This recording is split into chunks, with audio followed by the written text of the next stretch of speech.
Servus und herzlich willkommen zu einer neuen Folge Gear Time im Stonehenge. Heute geht es um dieses wundervolle Teil. Das ist das Golden Age GA800C. Wir werden darüber sprechen und wir werden vor allem auch ein paar Soundbeispiele zeigen. Wir haben zum Beispiel eine Sängerin hier, wir haben einen Sänger da, jemand, der rappt und wir haben eine Akustikgitarre. Los geht's!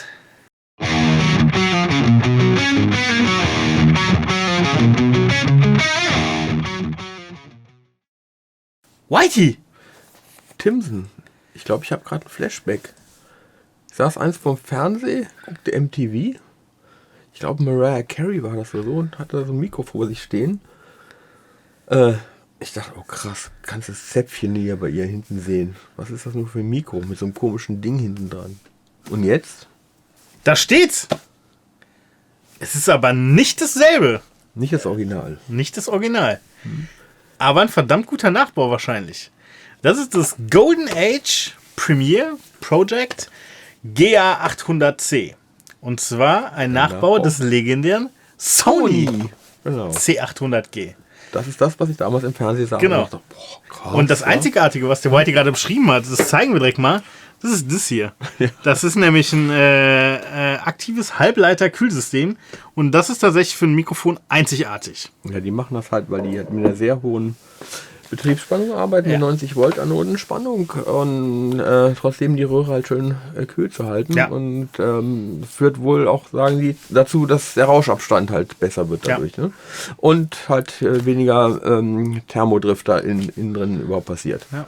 Und das haben die tatsächlich 1:1 nachgebaut. Also Die haben das ganze Mikro 1:1 die haben das ganze Mikro 1:1 nachgebaut und vor allem Ja. aber auch keine Kosten und Mühen gescheut. Da ist zum Beispiel, das steht auf der Herstellerseite, eine Rogers-Platine drin mit eine Keramikplatine Keramikplatine mit Gold überzogen, glaube ich sogar. Die das so, ja? 20 Mal so teuer ist wie eine normale Platine. Ja, das haben die gemacht, weil das A wieder temperaturstabiler ist als das normale Platinenmaterial und weniger Kapazitäten hat. Ja, das heißt, die Schaltung an sich wird weniger beeinflusst, A durch Temperatur und B durch Kapazitäten von irgendwelchen Leiterbahnen. Solche Sachen werden normalerweise nur in der Luft- und Raumfahrt verwendet, irgendwie im High-End-Bereich. Das heißt, ich kann mit dem Mikro zum Mond fliegen. Jedenfalls, wir sind geflogen, als wir es gehört haben. Wir sind auf jeden Fall geflogen. Also das war war krass. Das war wirklich krass. Also wir haben ja schon wirklich viele Mikros unter der Hand gehabt. Wir haben auch schon mal einen C800 von Sony gehört. Und das ist wirklich sehr, sehr nah dran. Wir haben jetzt keins für den direkten Vergleich gehabt. Deswegen kann man nur natürlich den Sound nehmen, den man mal gehört hat. Aber das ist wirklich wow. Ja, man kann es ja vergleichen, jedenfalls mit dem, was man sonst so hat. Ne? Wir haben ja auch ein paar Röhrenmikrofone bei uns im Schrank stehen. Und erstmal die Frage, was erwartest du von einem Röhrenmikrofon? Wärme. Größe, genau. Ne? Und ein schönes, weiches Top-End. Ne? Und bei dem Mikro habe ich jetzt eher halt wirklich nur dieses Top-End erwartet, ne? Weil also, wenn man sich mal ein paar Videos so aus Amerika anguckt, die ganzen Soul-Diven, die singen. Genau, das muss man dazu sagen. Ne? Das Mikro ist halt total oft in Amerika eingesetzt worden, im R&B- und Hip-Hop-Bereich. Auch Hip-Hop, genau. Viele Rapper benutzen dieses Mikro, weil die Stimme wirklich so dermaßen damit präsent und groß und nach vorne geht, dass sie eigentlich brauchst du gar keinen Mix mehr, weil du hast eine Stimme. Das ist ja das, was ich eben bezweckte mit meiner Frage. Was erwartet man vom Röhrenmikrofon? Ne? Und dieses Mikrofon, wir haben es angeschlossen, so die ersten, Tim stand drüben, hat gesungen und hat gerappt. Ich kann zwar nicht singen und rappen, aber ich hab's gemacht, weil wir mussten es hören. Ne? Und ich stand hier und denke, boah, krass. Da geht gerade was, ne? Da geht aber richtig was. Also irgendwie, muss ich schon sagen, das, was dieses Mikro untenrum so an Schultern hat und trotzdem dieses total weiche Top-End hat mich völlig weggehauen. Also das habe ich so noch nicht gehört. Ja. Also das treibt es wirklich auf die Spitze, ne? Ja. Also wenn man sagt Röhrenmikrofon, dann hat man so einen gewissen Sound, aber das Ding, Ja, das ist wirklich, das ist Wahnsinn.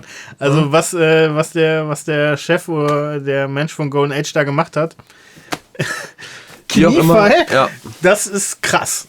Das Wow. ist wirklich, es wäre auch für unser Studio eine deutliche Ergänzung, muss ich echt sagen. Also ich will jetzt nicht nur Werbung für die Kiste machen, aber es hat wirklich, ich saß hier zwischen Lautsprechern nach, oh krass, da passiert gerade irgendetwas. Ne? Ja, und das bei meiner stümperhaften Stimme. Ne? Ja. Aber und dann haben wir Folgendes gemacht. Wir sind natürlich hingegangen und haben uns über unsere üblichen Verdächtigen eingeladen, die man aus den anderen Videos auch kennt, und haben die da mal drüber singen und auch rappen lassen und eine Akustikgitarre darüber gespielt. Und damit würde ich sagen, steigen wir einfach direkt mal ein. Ja, weil ich wollte gerade noch was zur Akustikgitarre auch sagen. Also, wir haben heute diesmal eine Nylon-Gitarre gehabt und da waren Bässe zu hören. Das war untenrum sowas an unfassbar reich an Wärme und allem, ohne irgendwie fiese Resonanzen zu haben. Also, als würde das untenrum aufräumen. Ja, nimm nicht zu viel dem vorweg. Wir fangen erstmal mit der Stimme an. Okay.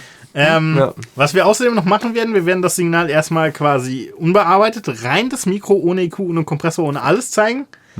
Preamp ist dabei ein 1073 und danach werden wir hingehen und eine klassische Vocal Chain, also bestehend aus einem 1176 und einem LA3er und vielleicht noch ein bisschen EQ reinpacken, dass man das Signal mal ein bisschen fertiger und bearbeiteter hört. So. Und starten sollten wir tatsächlich mit Female Vocals, also mit Sheila, die jetzt mal das Mikro benutzt. Damit ich man die hört. Ich würde sagen, wir hören einfach mal rein. Bis gleich! If you wanna be someone, make sure they clap. You ain't gonna be anyone with your handicap. Speak up, dear, you're far too quiet. You don't need my love. Now don't start a riot. Doesn't matter where you go. Oh, just know this time I won't follow. Leaving work behind us, so like you. My predictions have again become true about you. Da sind wir wieder. Das war Sheila. Und, habe ich zu viel versprochen? Siehst du das Zäpfchen jetzt niemals? Es ist so krass, wie sehr diese, habe ich noch nicht gehört, wie so viel Luft oben rum, ne? du hörst, ne? Und trotzdem bleibt das total weich und charmant oben rum. Also es ist nicht so, dass jetzt irgendwas übertriebenst kommt, aber halt dieser amerikanische Vocal Sound. Definitiv. Obwohl das das Original aus Japan kommt. Ja, stimmt. Und das ist natürlich ein Schwede, ne? Genau, also wie gesagt, das ist sehr erheblich. Aber eine Sache muss man dazu sagen, die man auch wieder relativieren kann. Wenn man da extrem laut reinsingt, ja, dann verändert das so ein bisschen seinen Frequenzbereich. Ja, dann wurde es so ein bisschen mehr im Präsenzbereich, genau. Wurde ein bisschen deutlicher so. Und da muss man zu sagen, das könnte man theoretisch gesehen, der ein oder andere könnte das kritisieren. Aber jetzt kommt, was vielleicht den Profi vom Amateur unterscheidet. Grundsätzlich sollte man sowieso nicht so mega laut ins Mikro reinschreien. Ich mag grundsätzlich sowieso die Leute, die leise singen. Ja, also, weil nur wenn du leise singst, hast du auch eine wirkliche Bandbreite und kannst also die Stimme ne? Du musst ja nicht reinhauchen, ne? Genau. Aber wenn du wirklich schreist, ne? Also selbst professionelle Metal-Sänger, die schauten, die machen das nicht in der Lautstärke, wie du dir das vorstellst. Obwohl Billie Eilish zum Beispiel, die haucht ja wirklich nur ins Mikro. Ich finde, das ist mega. Ja. Hat ja auch was. Ne? Also für den normalen Gebrauch mega geil. Wenn du da halt voll reinschreist, verändert sich ein bisschen den Frequenzgang.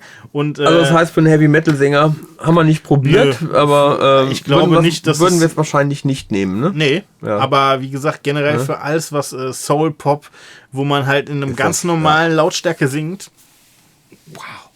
Haben wir ja bei Sheila gehört. Ja. Und als nächstes würde ich sagen, hören wir mal Linus, der singt nochmal an. Aha. Ja. Ein bisschen Rock, ein bisschen rockigerer Gesang. Bluesiger, würde ich sagen. Bluesiger, ne? ja. Und dann sehen wir uns gleich wieder.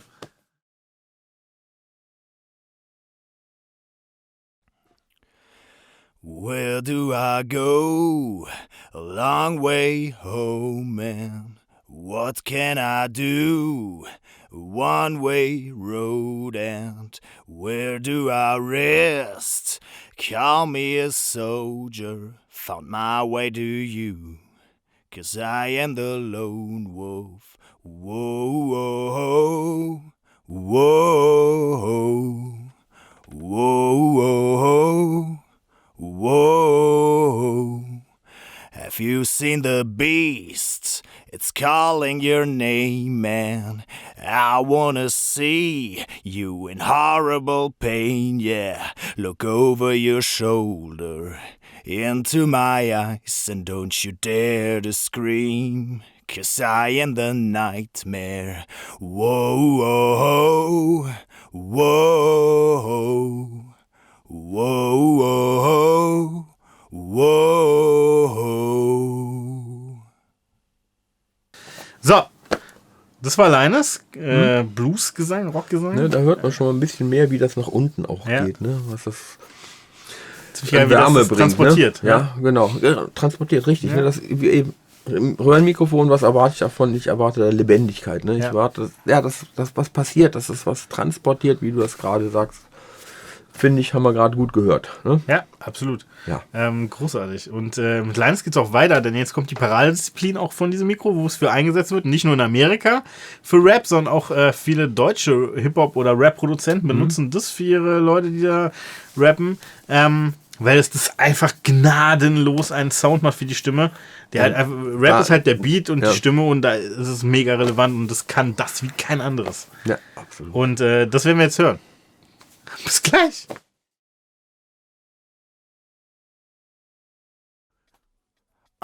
Ey, yo, Tonmeister, dreh die Scheiße auf. Du weißt genau, weshalb die Crowd so laut ist. Dicker, gib mir deinen Beat und ich bemitleide ihn. 10 Kästen Bier für ein Feature mit mir. Rock gegen Rap gab doch immer schon Stress. Wärst du Schrottficker, echt hättest du mehr im Gepäck als Gucci oder AirPods Erfolg durch Begehren. Du weißt doch sicherlich noch nicht mal, was ne 808 ist. Durch meine Adern fließt Sound. Ich kam, sah und haute der Szene auf die Schnauze. Was für ein Augenblick. Fakt ist, dass ich gerade warte auf Alex. Fick dich, du Arschloch. Deshalb hab ich gerade 8 Takte Zeit, dir Flachmann zu zeigen, dass ich 8-mal so geil bin. Was denn? Seit 10 Minuten hänge ich im Proberaum und warte. Pierre Deutsche Brate. Das war gerappt. Wir sind jetzt noch nicht die Rap-Profis, aber man kann schon sagen, macht, was es soll. Ich glaube, so einen Rap-Vocal-Song kriegt man mit keinem anderen Mikro der Welt hin. Das, da kannst du vorstellen, du irgendwelche Neumänner vorstellen, diese Wärme, Präsenz, Druck, unfassbar. Und das, ihr habt's gehört, das ist mega. Und jetzt kommt das ganze Ding an der Akustikgitarre.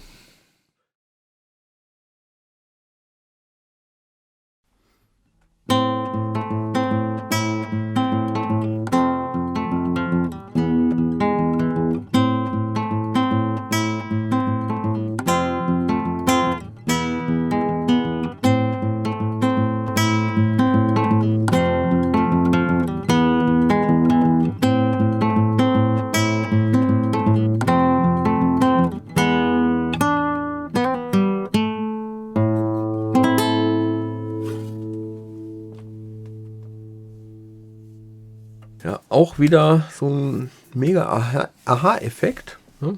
Wir wussten nicht, was uns erwartet da, aber und was ich unglaublich fand, ist, wie das Mikrofon untenrum im Bassbereich klingt. Wir hatten so bullige Bässe, aber kaum Resonanzen, als würde das irgendwie würde das Mikrofon untenrum aufräumen. Jetzt kam der Rheinländer wieder durch.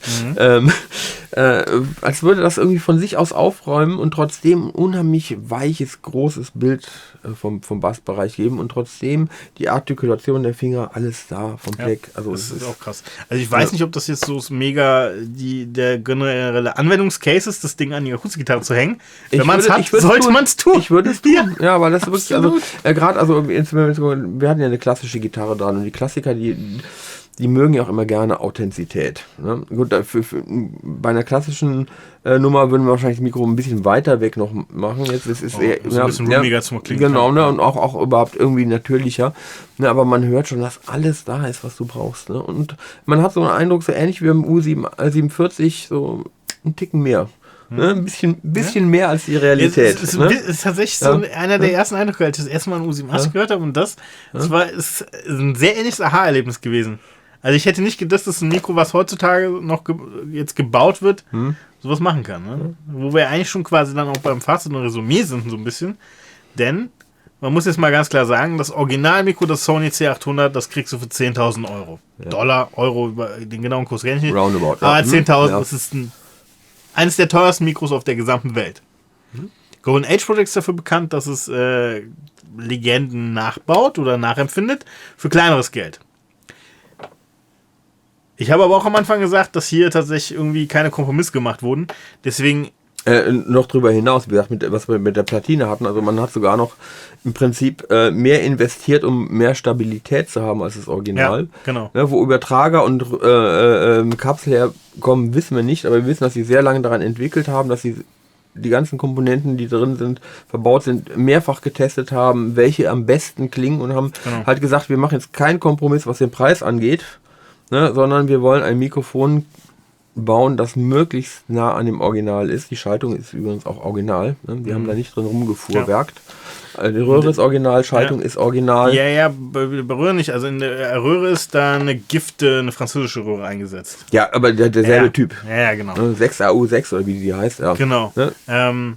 Und um dann zurückzukommen, das Ding kostet auch einen stolzen Preis. Das sind roundabout 4.000 Euro.